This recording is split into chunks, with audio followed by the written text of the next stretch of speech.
mencarikan informasi yang seobjektif. Teman-teman semua, senang bisa bertemu di sini. Saya ingin membuat suatu metafora tentang ini semua dengan mempertanyakan apakah yang terjadi di MK itu perdebatannya berpusat pada akan memberikan keadilan prosedural formal saja atau keadilan substantif. Nah, sengketa pemilu di MK itu diselesaikan di MK, artinya kita juga sedang menguji pilar-pilar negara hukum. Pilar pertamanya itu adalah demokrasi, ya.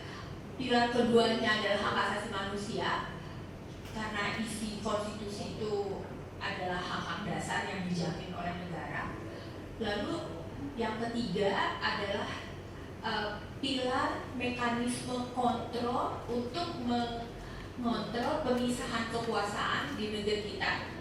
Tidak hanya yudikatif, eksekutif, legislatif, karena sejak 98 kita punya macam-macam institusi yang lain seperti MK utamanya, baru komisi yudisial, macam-macam komisi, jadi sudah lebih luas daripada dinas politika saja. Itu perkembangan dari 98 ya. Nah, artinya kita sedang menguji apakah ini kita masih negara hukum atau tidak melalui kasus ini, gitu kan. Nah, oleh karena itu sengketa pemilu menjadi bersifat sangat khusus, tidak bisa direduksi menjadi penyelesaian sengketa biasa. Jadi yang diharapkan hakim MK itu bisa memikirkan suatu pertimbangan yang melampaui analisis doktrina, ya. Itu artinya apa? Hakim MK tidak sekedar menjadikan diri sebagai corong undang-undang saja. Nanti saya jelaskan lebih jauh itu artinya apa. Dan tentu saja sebagai guardian of constitutions, avant-garde dari konstitusi, penjaga gerbang terdepan dari konstitusi, MK harus mempertahankan konstitusi. Biarpun langit runtuh, konstitusi harus tetap tegak, gitu ya. Di situ terutama ada pasal 22E yang mengatakan asas pemilu langsung, bebas, rahasia, jujur, dan adil. Itu perintah konstitusi. Jadi artinya MK dengan otoritas yang begitu besar, hakim-hakimnya itu bisa mengesampingkan segala macam produk undang-undang yang bertentangan dari asas pemilu di konstitusi. Jadi semua produk-produk di bawah konstitusi, prosedural, formal maupun substansinya itu harus bisa dikesampingkan yang tidak sesuai dengan perintah konstitusi itu, gitu ya. Lalu tadi saya mengatakan melampaui analisis doktrina, artinya hakim tidak hanya sekedar menjadi corong undang-undang.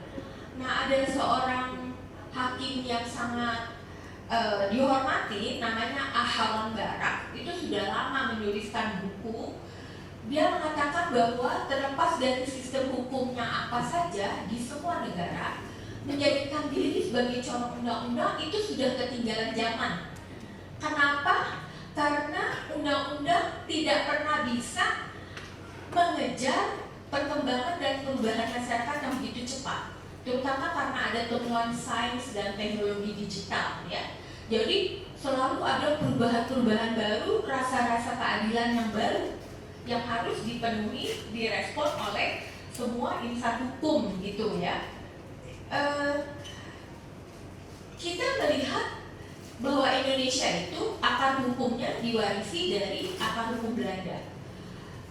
Namun setelah 100 tahun setidaknya dihitung dari adanya res hogeschool, ya, pendidikan hukum pertama di Indonesia, di Batavia waktu itu, perkembangannya berbeda. Kalau di Belanda itu yang disebut sumber hukum tidak hanya kodifikasi undang-undang, tetapi juga putusan hakim. Setiap putusan hakim itu disebut sebagai jurisprudensi. Jadi Mahkamah Agung Belanda, mereka nggak punya Mahkamah Konstitusi, tapi Mahkamah Agung selalu membuat program-program memastikan bahwa putusan hakim di 12 provinsinya akan berkualitas sehingga ada kepastian hukum. Sementara di Indonesia itu memang tidak ada tradisi yang mengatakan hakim harus mengacu kepada putusan hakim sebelumnya. Nah, itu perbedaan kita setelah 100 tahun dengan Belanda, yang akar hukumnya adalah sama tuh kita sama Belanda gitu ya. Lalu berikutnya adalah kita melihat proses persidangan di MK.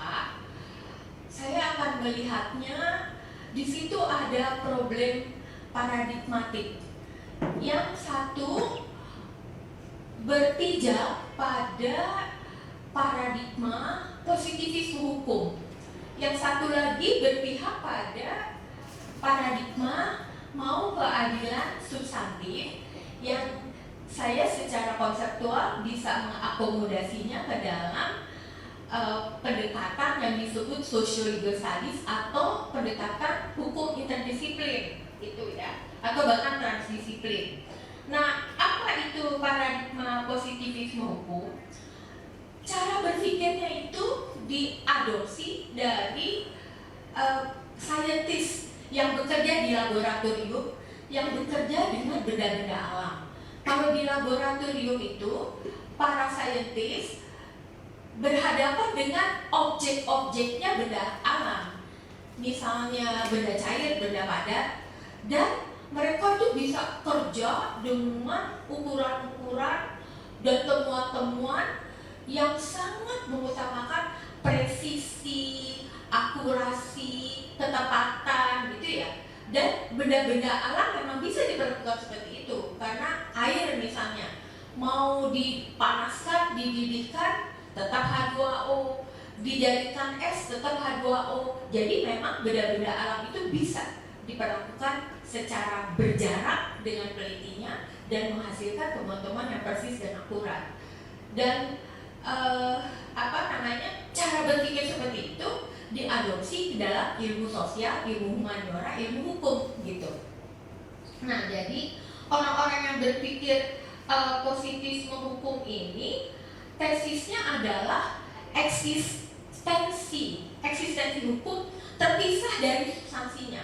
Tidak dipersoalkan apakah substansi hukum itu adil, bijak, implikasinya merugikan atau menguntungkan, itu gak dipikirin. Pokoknya tertulis seperti yang ada di dalam pasal, itu yang harus terjadi gitu ya.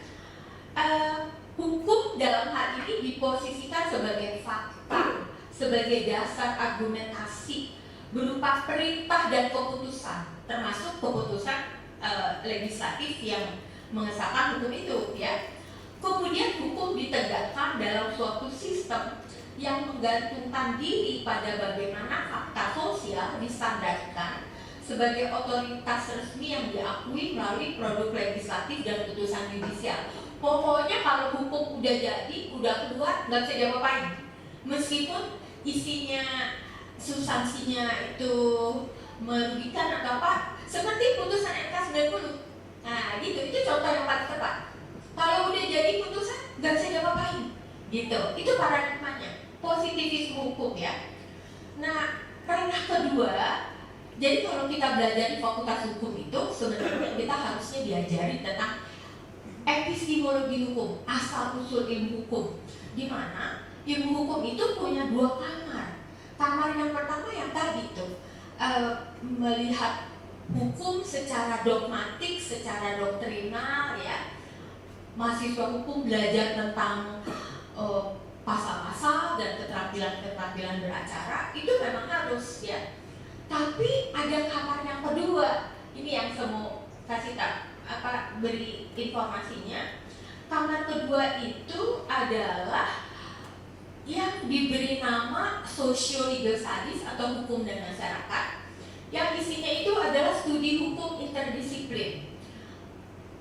Scholar yang ada di situ seperti saya melakukan kajian-kajian, menjawab pertanyaan-pertanyaan hukum, menjawab persoalan hukum, tetapi pendekatan yang digunakan itu boleh dari meninjau ilmu-ilmu lain, sejarah, politik, filsafat etika, ya bahkan digital forensik boleh juga gitu kan.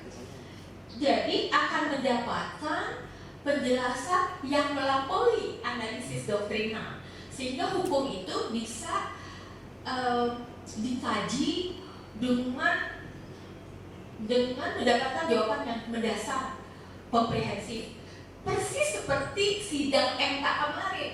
Teman-teman bisa bayangin nggak kalau saksi ahli itu hanya orang HTN saja gitu, bisa bayangin nggak akan ketemu, ya kan? Di situ ada ekonom, ada filsafat etika, psikologi, ada psikologi sosial, ada sosiologi, macam-macam gitu kan. Nah, itu tuh yang dimaksud melampaui analisis doktrinal gitu ya. Nah, hari ini teman-teman kalau kembali ke kampus, maka ilmu pengetahuan global itu memang perkembangannya sudah interdisiplin semacam itu, sudah transdisiplin semacam itu. Kita lihat saja pemenang Nobel itu nggak pernah dari satu monodisiplin. Jadi kerjasama yang panjang dari orang ilmuwan tuh masih umurnya muda sampai dia tua, berkolaborasi dengan latar belakang ilmu yang lain, bahkan lintas negara, lalu menghasilkan temuan-temuan yang sangat dibutuhkan oleh masyarakat, frontliner ya, penelitian-penelitian yang temuannya itu dahsyat, sangat bermanfaat bagi kemanusiaan melalui sains dan teknologi. Maka pertanyaannya adalah